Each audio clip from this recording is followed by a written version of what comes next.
In fact, I've heard reports where people have seen vulnerabilities be exploited in less than 30 minutes as soon as they're known. So the reason this is happening is because clearly there are agentic systems who are monitoring feeds to see where new vulnerabilities are found and then finding systems who are still using those vulnerabilities and going after them. From KBI Media, I'm Carissa Breen, and this is KB Cast. Guest today is Mayank Upadhyay, Chief Security and Trust Officer at Snowflake, who sees the telemetry of an entire industry flow into one data lake. We talk about the closing window before advanced AI proliferates, the external agents already probing your defenses, and the unresolved question of whether anyone, even the people who built this, truly understands what they've unleashed. If you find these conversations useful, hit follow. It's the single best way to make sure the next one lands right into your feed, and it helps other execs find the show. Now, to today's guest, Mayank.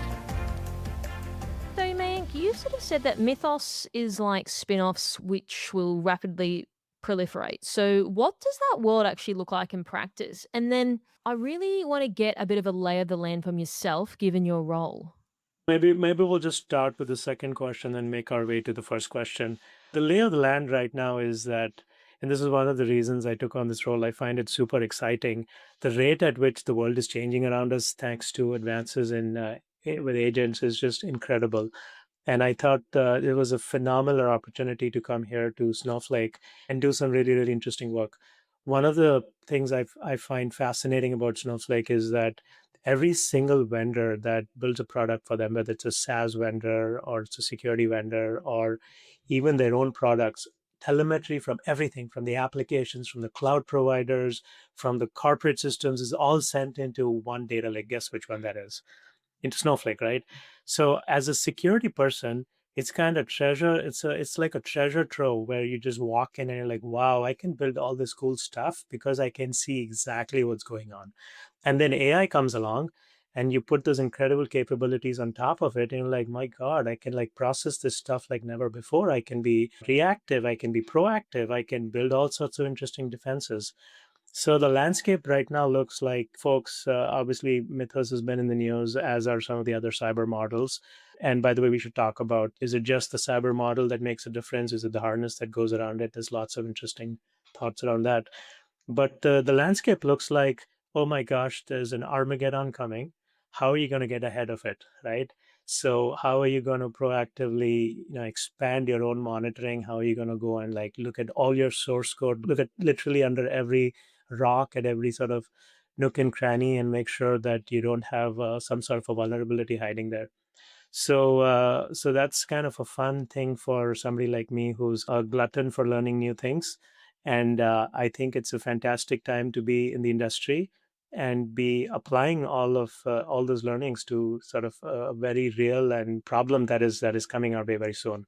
So that's sort of the landscape. You could talk about scanning source codes. You could talk about scanning your website, your APIs, the drivers you put out. You could talk about lots and lots of different things, like, all the processes you have, the human aspect of it. People go and give permissions to lots of different apps on the internet to use. There's just so many interesting aspects to this. So I think that was the general idea on the landscape. Now, you touched upon this notion of spin-offs, right? Mythos spin-offs. Well, the main point that I think is, when Mythos first came out, everybody was like, okay, there's very few people who have access to it. It's kind of guarded. We saw there was some news around how there was unauthorized access to Mythos. So those things can happen. But more importantly, I think the capabilities of so many other models are catching up. It's going to be really hard to keep this genie inside a box. And so it's just a matter of time before, in fact, I would wager you already have some open source models that are capable of getting close in capabilities when you put them in the right harness. So this is a time for everybody to be taking this super seriously and start building your own harnesses, start using every model, that the most advanced model that you can get your hands on today, right? Start pointing it towards all your assets and seeing what you can find. Okay, so this is interesting. So a couple of things there. When you say super seriously, would you say the companies aren't doing or looking at it seriously? And I ask that because, like, at the moment, like, all the conversations I'm having with people like yourself is like, yes, I'm hearing about the harnessing stuff. And then it's like, oh no, we've adopted AI too quickly. And other people are like, no, we've got to use it to excel further. So I'm just seeing so many different ends of the spectrum to what people in your position or various positions actually think. But are you hearing this as well? What do you think perhaps people aren't taking seriously? And I know there's no real easy answer and we're still figuring it out. It's just more trying to get some insight given, your pedigree, your tenure in the space. So I think we should separate the problem into two parts. So if some people are saying we're adopting AI too quickly, it might be that they're talking about business processes without having the right kind of controls to make sure that the AI isn't doing things it's not supposed to or data isn't getting exfilled, right? So that's just one part of it, right? That's about, hey, am I giving AI tools to my employees who might be using it in ways that they're not supposed to inadvertently? And these agents are extremely good at poking and prodding every single tool they have access to, and maybe there's data exfiltration happening. So that's one facet of the problem. But the one that I'm talking about is a different facet, which is it's not you, it's somebody else who's outside of you who has access to these capabilities. And they're the ones who are going to come and like probe you, and they're going to find every weakness you have and figure out how to exploit it. So if you want to get ahead of that, there's no way that you can humanly keep fixing things which are going to be coming at you. So you have to use AI to get ready for it, which means your security teams have to start scanning their source code with AI today to find those vulnerabilities. It means that you're monitoring your triaging of alerts which come in all have to be automated to the extent you can so that you can scale your security team. And I think we that second one isn't so much of a choice, it's something you just have to get ready to do and do whatever. And by the way, that's a huge people transformation too, like getting your security teams to believe that whatever they're doing is not going to scale very soon.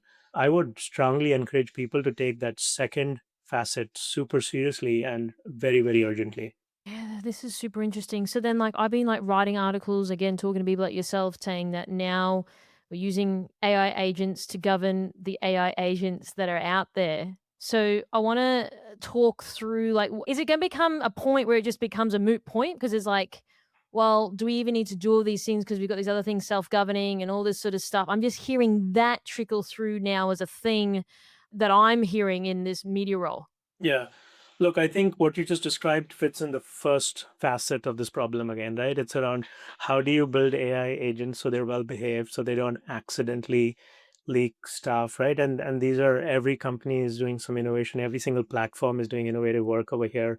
We announced a bunch of things at our summit, which is around agent identity and controls, so you can make sure these agents are well behaved, right? There's lots and lots of little protections and governance layers that go into it, but here we're talking about agents that you are creating as an enterprise, right?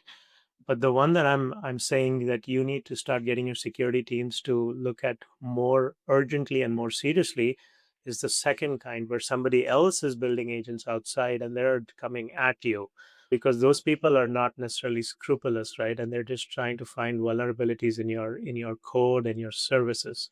So for you to stay ahead of that, you have to proactively find and fix those vulnerabilities.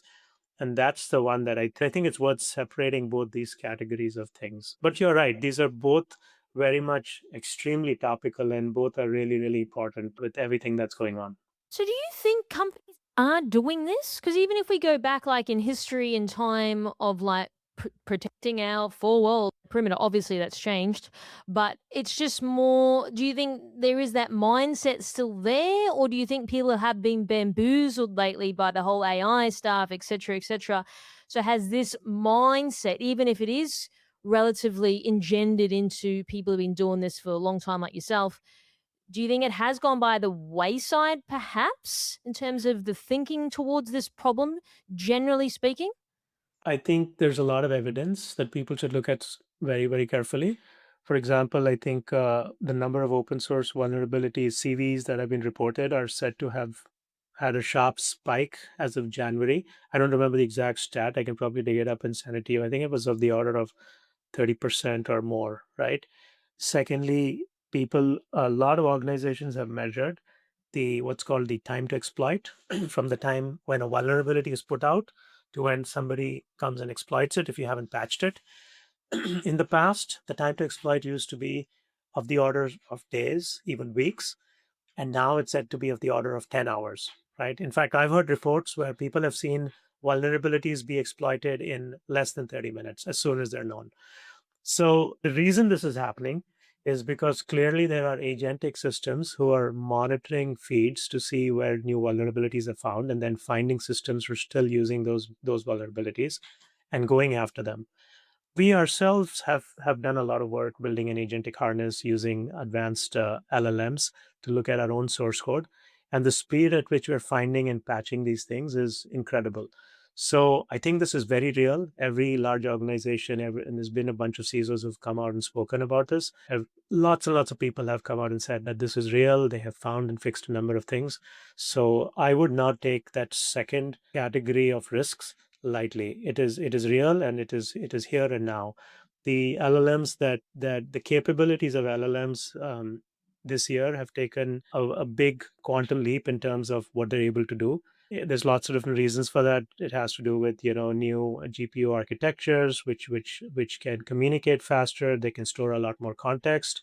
As a result of this, LLMs are able to connect the dots between many different issues, and they can say, hey, if I find this one vulnerability here, can I get in the door through that? And then can I find my way to the next room using this other vulnerability? And then can I do this other thing? And they're able to chain these things together and break through a lot of perimeters that you might have. This quantum leap in LLM capabilities is real. And it is interesting times for security people because of that. It's just that a lot of people don't have access to these models as of today, the most advanced models. But like I said, open source is going to catch up fast, and this genie is going to get out of this box or bottle, and it's this is giving us all some breathing room to try and get ahead of it.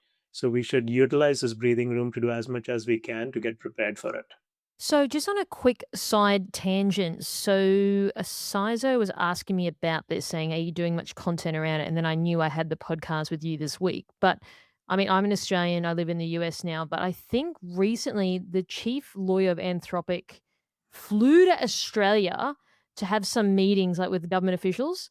And then one of the items that was actually discussed is this securing the Australian access to the company's new model, uh, which has only just been released in the US. So obviously now people are getting worried because it's going to proliferate, et cetera, similar to what you were talking about. And the genie, like, I feel like it's going to be hard to put back in.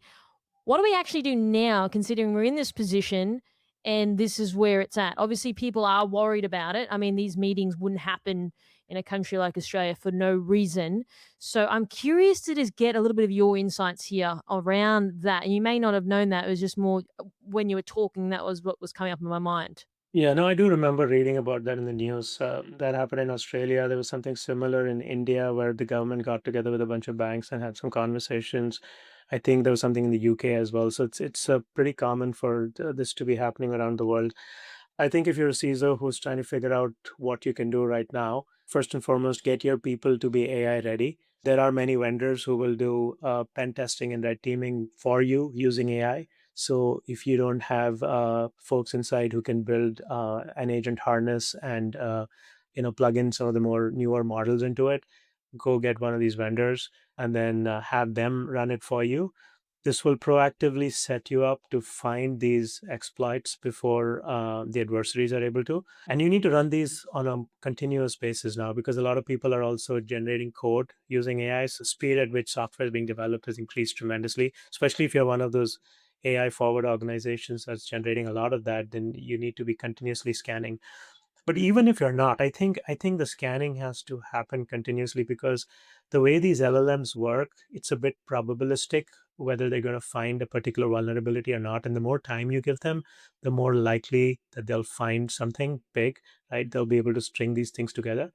So I think running these sort of continuous scans on your source code and your sort of surface area is critical. So I would encourage everybody to find a way to do that, whether it's through a third party or whether it's through some in-house capabilities. And then I think the other thing that you should also look at, how do you triage your alerts that coming from your security operations center? try to automate as many of the easy ones as you can and leave the extremely hard ones for human beings, because when you start getting probed by agents outside, there's going to be a lot more alerts coming than you can keep up with. And the third thing I would say is, we've all spoken about this thing around zero trust and shrinking the perimeter. I think that's kind of, we don't talk about it as much right now in this AI age, but it's become even more important. Because imagine if somebody breaks through a perimeter somewhere, you don't want them to be able to move laterally inside your enterprise just willy nilly, right? So if you had plans to do more micro segmentation, to go more towards the zero trust model, this would be the time for you to accelerate it. So it's almost like, you may have had a plan for how you run security that was before the agentic era. You kind of have to revisit it with these three lenses, I think, to get ready for this new era. So can I just ask, in terms of the harness side of things, and that's what's coming through in conversations of late. So the sort of harness acts as like the brain, and then would you say when people talk about AI guardrails, etc., that sort of sits on top of that harness? Then would you say, just to sort of paint a picture for people, because there's loose terms and that the people that are saying out there, just so people are aware of what you mean specifically. Right, right, right. The harness is really the thing which orchestrates what the, helps the LLM with, like, okay, these are the sequence of things you're going to do, and let's sort of then kicks off that entire sequence. The guardrails are the things that the harness typically uses to stop the LLM from doing crazy stuff, right? Ironically, you want a harness that doesn't have guardrails that prevents your LLM from finding security issues. Because if you had normally, most of the models that you find commercially are told not to allow you to kind of go and poke somebody else's services and find security issues with them. So the ones that you want to use for your own internal testing are ones where you've sort of removed some of those constraints on it. So you can do more vulnerability testing. If you look at, for example, Anthropic's Mythos, it comes with a custom harness, right? With their latest model. So the cyber version essentially has this harness which has got these constraints removed from it. So it's sort of free to go and find exploits and, like, chain these things together and do what would normally be considered unethical, right? Because obviously you're using it inside a constrained environment for your own testing. So it's like it's a white hat kind of environment, right, where it's okay to do this. So what do you think? Because I mean, everything you're saying is super interesting. So what do you think, as of today, people are like super worried about? Because every time I interview someone, it's like, oh, that's a good thing that people should be worried about. Like we're talking about internal AI agents, and then sort of external AI agents, and then plus all the other thousand bazillion things people got to do day to day. But when you're speaking to your customers, generally speaking, what is it that sort of seems to be really at the forefront of concerns? Would you say, just to give again some insight for people? Right. So we spoke about internal agents. We discussed those two facets. We discussed internal agents, about how you're using AI and what they might accidentally, which systems they end up talking to, and do they accidentally exfiltrate data or do destructive actions. That's obviously one of the most important things going on right now. The second one we spoke about are external agents who might be poking at you and may find vulnerabilities and then exploit things, weaknesses you have. And the third category, of course, is the human beings, right? Because the human beings are just trying to get on with their lives and get their job done, and they want to move fast, because everybody is trying to use AI to get more done. And sometimes the weakest link in the chain is also where bad things can happen. So there's things like, when people have been at a job for a very long time, they've accumulated a lot of permissions over the years.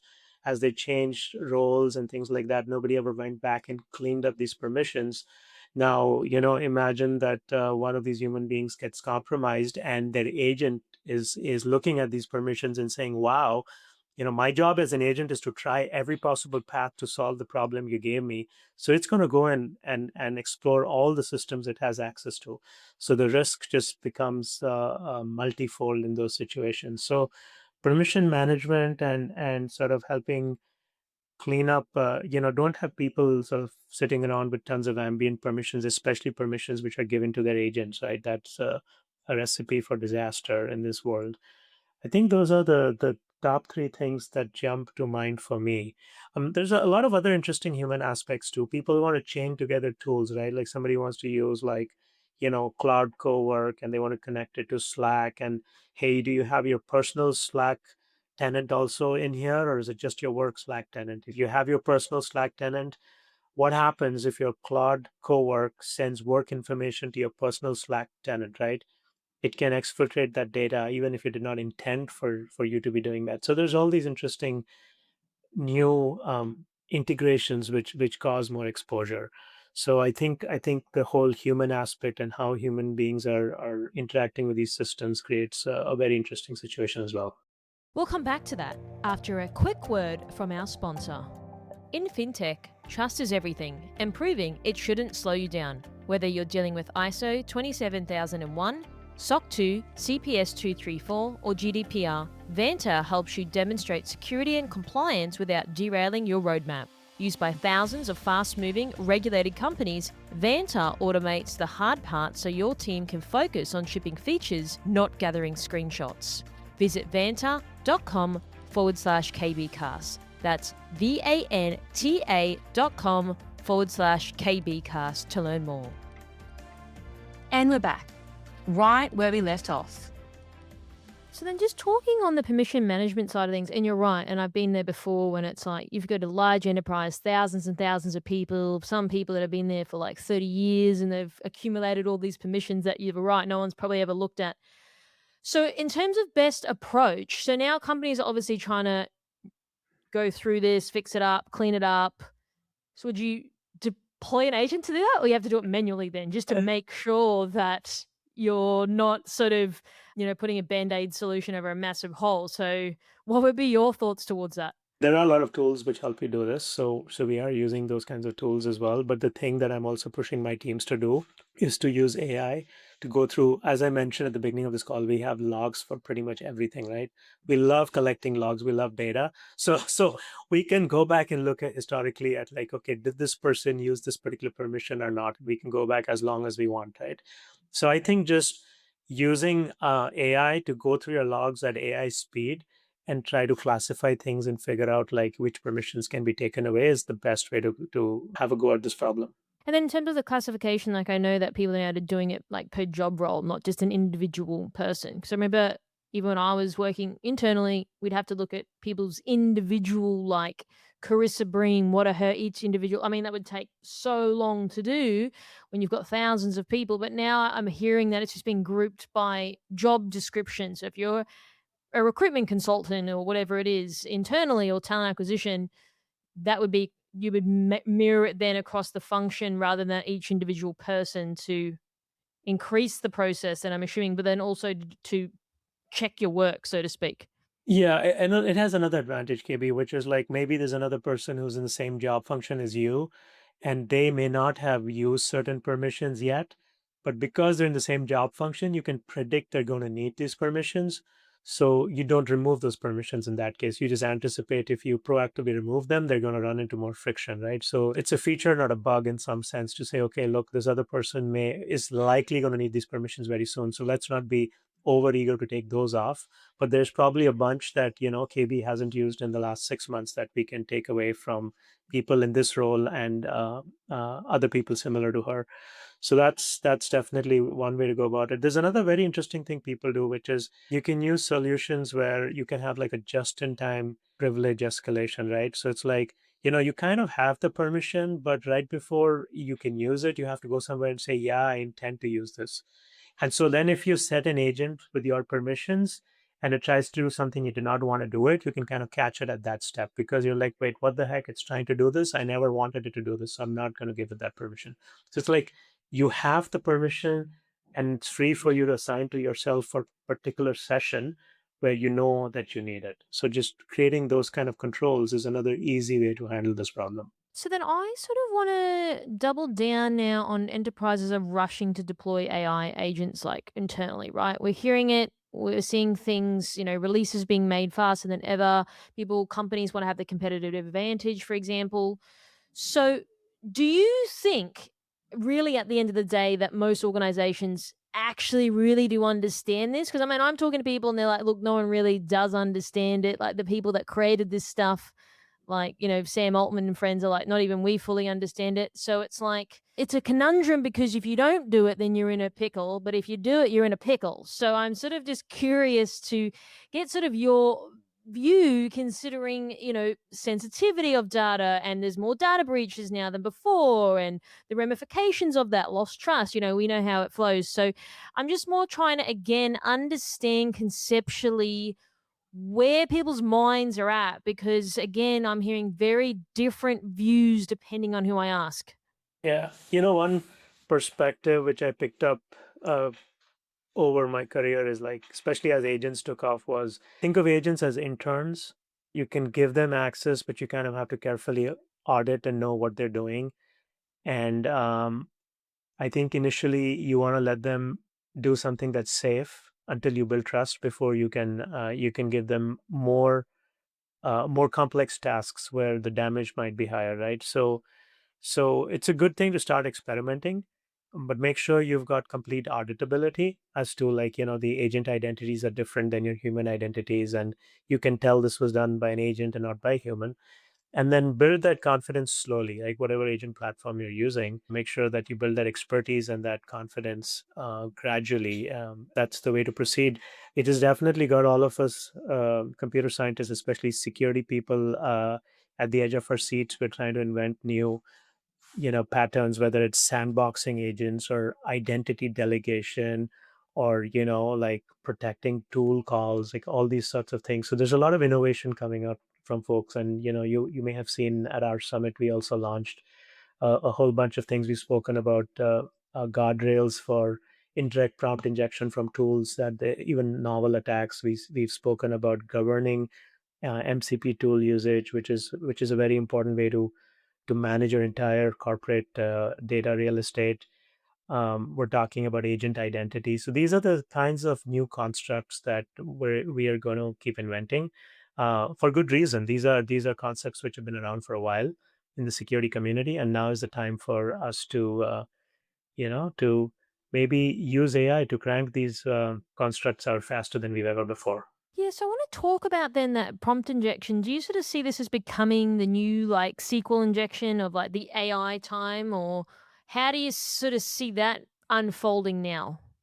Yeah, yeah, no, I think it's a big one because the whole power of tools is to be able to connect to third party data, and have these tools return data that is fed to your LLM, and your LLM doesn't do a great job differentiating between instruction hiding inside tool responses. This has been a problem, that's been known for the last year or so, year and a half. I think a lot of advances have been made. We are using AI to find these kind of adversarial prompt injections. And so we think that gives us a leg up in being able to find novel new ways in which people might be sneaking these things in. But it's an arms race, so you can never rest on your laurels, and you have to continuously keep investing here.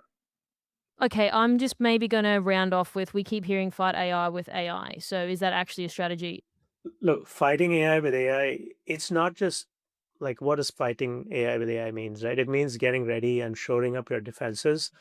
So you get your AI to work for you to find where the weaknesses are, and you fix those weaknesses, and you fix those weaknesses with AI, right? So for example, scanning your code so that you can do the kinds of things where you can find a vulnerability, chain it to another vulnerability, and sort of figure out how somebody else might move laterally in your system, doing that with AI.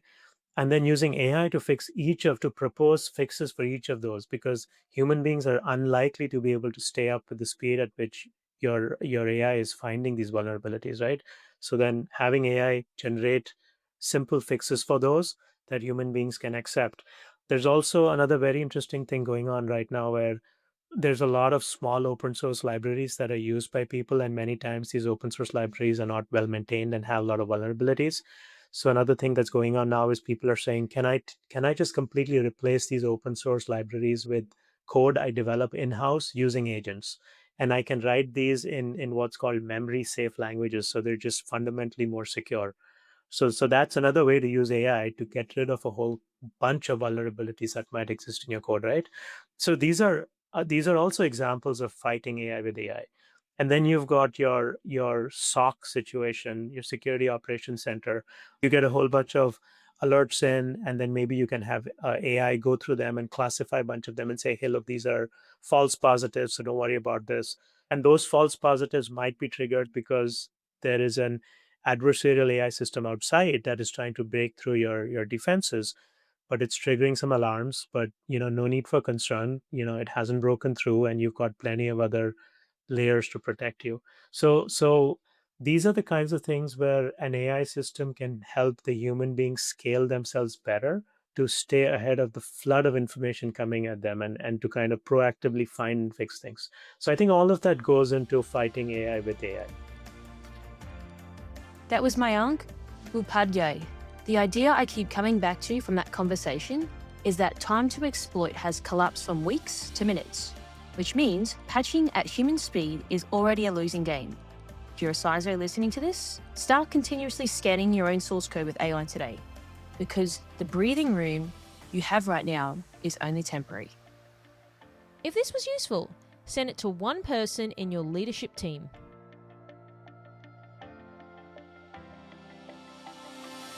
KB Cast. Cyber for the C-suite.